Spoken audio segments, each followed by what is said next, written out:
Hari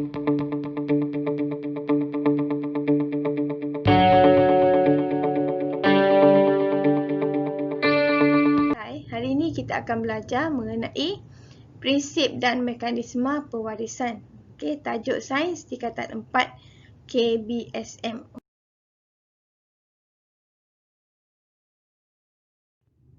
Apa dia hasil pembelajaran? Yang pertama, menerangkan maksud gen dominan dan gen resesif. Yang kedua, mengenal pasti sifat dominan dan sifat resesif pada manusia. Yang ketiga, mengilustrasikan mekanisme pewarisan sifat menggunakan rajah skema. Dan yang keempat, meramalkan nisbah genotip dan fenotip bagi kacukan monohybrid. Okey. Mula kita tengok dulu apa yang dimaksudkan dengan gen dominan. Okey, gen dominan adalah gen kuat yang menonjolkan sifatnya walaupun berpasangan dengan gen yang bertentangan sifat. Contoh dia, bagi sifat tinggi, kalau gen dominan huruf dia adalah huruf besar, T besar. Kalau sifat resesif, dia kerdil. Jadi kalau T besar tu, kita panggil dominan homozygot. Sebab dua-dua T besar. Dan kalau T besar, T kecil tu kita panggil heterozygot. Sebab ada satu T besar, gen dominan, dan ada satu T kecil, gen resesif. Okey. Okey, seterusnya, gen resesif. Apa pula maksud dia? Gen lemah yang hanya boleh menonjolkan sifatnya tanpa kehadiran gen dominan. Maksudnya, kalau ada gen dominan, sifat pada gen resesif tidak dapat kelihatan. Okay, kalau macam ni, dua-dua T huruf kecil, barulah sifat kerdil itu ditonjolkan. Kalau ada satu saja T kecil, dia tetap menunjukkan sifat tinggi sebab T besar adalah gen dominan. Okey.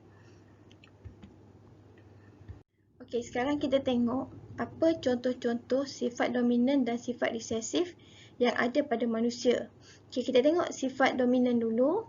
Okey, yang pertama rambut kerinting, yang kedua tinggi, yang ketiga cuping telinga bebas, yang keempat boleh menggulung lidah, yang kelima rambut hitam, dan yang keenam mata perang.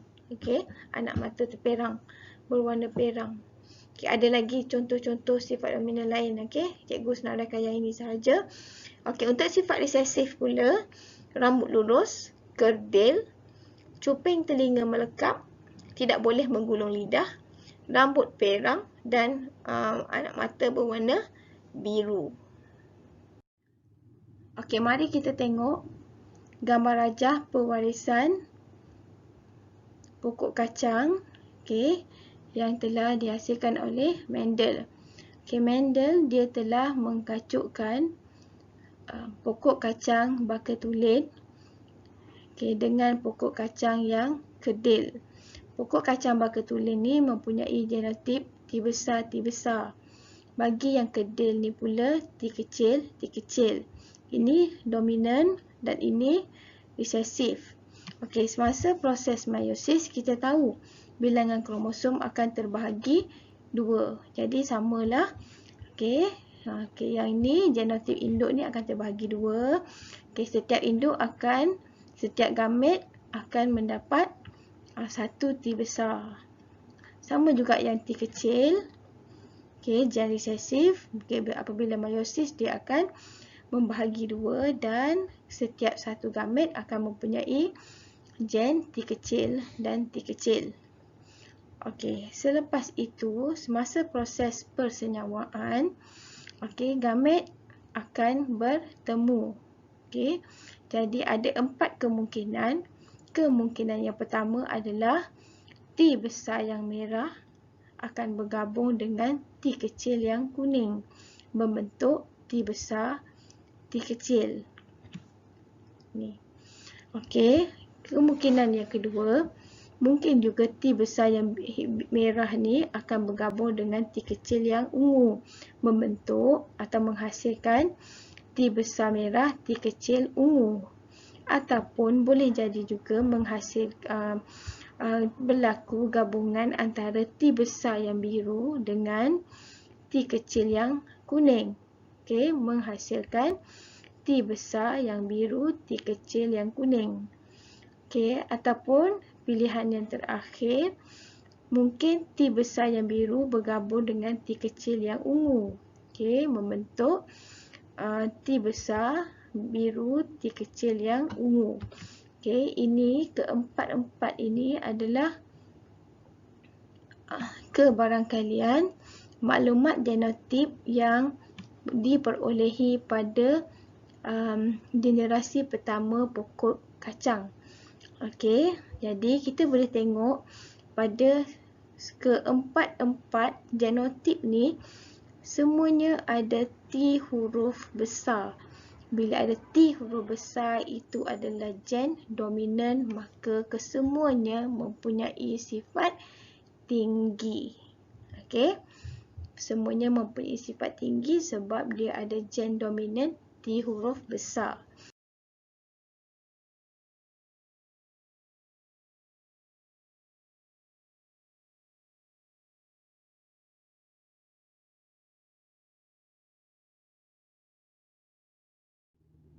Okey, sekarang ni generasi pertama anak pokok kacang tadi kita dah tengok kan, kedua semuanya tinggi.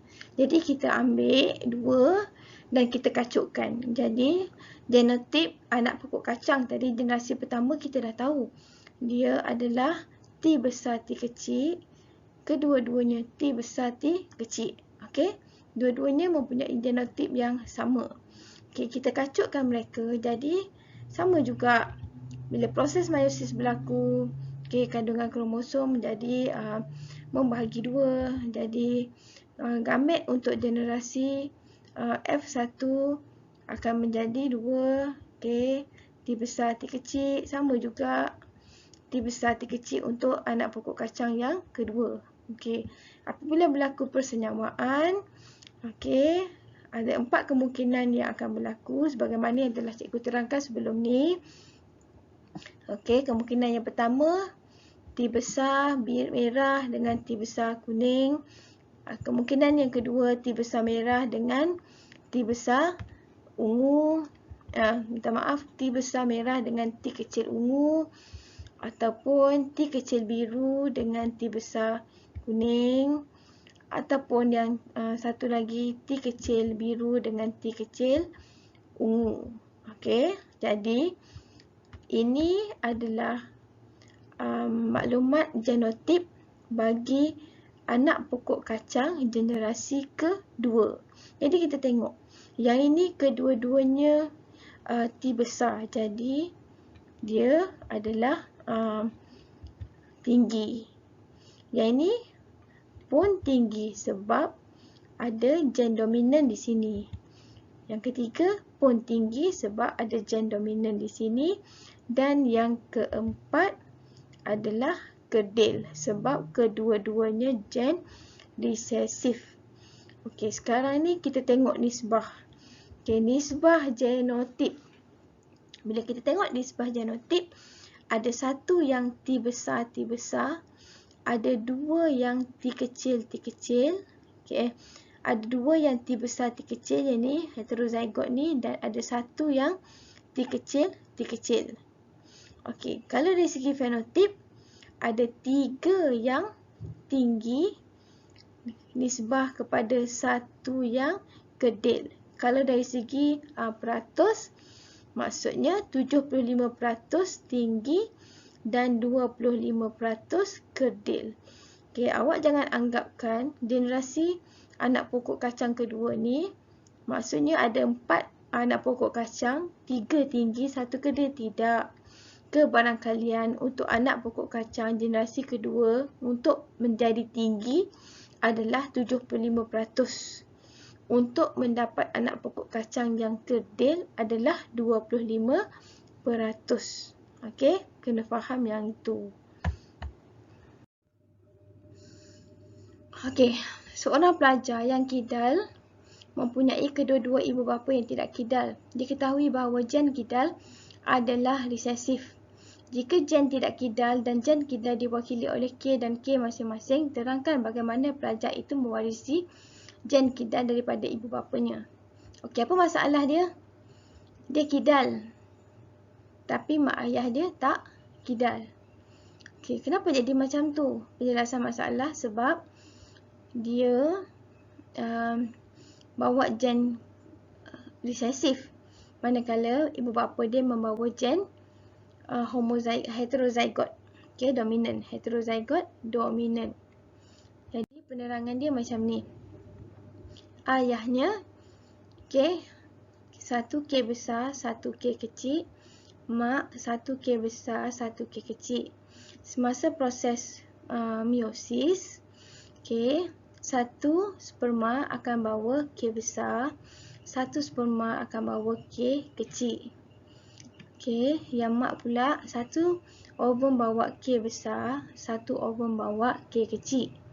Jadi, pada semasa berlaku persenyawaan, kita tak tahu yang mana yang gamet mana yang bertemu, ovum mana yang bertemu dengan sperma mana. Tetapi ada 4 kemungkinan. Kemungkinan yang pertama, okey, K yang dominan ni bertemu dengan bertemu dengan K yang dominan. K dominan bertemu dengan K dominan. Jadi hasilnya kedua-duanya K yang tidak kidal. Jadi anaknya tidak kidal. Ataupun boleh jadi juga K ni yang tidak kidal ni bertemu dengan gen K yang resesif, gen kidal. Jadi anak pun tidak kidal juga. Kenapa? Sebab ada gen dominan di sini. Okey, kemungkinan yang ketiga, K yang resesif bertemu dengan K yang dominan. Jadi bila K dominan bertemu dengan K resesif, K dominan yang akan menang. So anak pun tidak kidal. Cuma ada kemungkinan, okey, K yang resesif bertemu juga dengan K yang bertemu juga dengan K yang kidal. Okey ni, K yang resesif bertemu juga dengan K yang kidal. So dapatlah K yang anak yang kidal. Jadi jadi anak itu dia dapat kidal sebab mak dan ayah dia merupakan pembawa gen heterozygot dominant. Sebab itulah dia ada dia kidal. Okey, walaupun mak dan ayah dia tidak kidal. Okey. Okey, jadi cikgu harap penerangan ini dapat membantu anda semua, okey, untuk memahami pewarisan. Okey, terima kasih.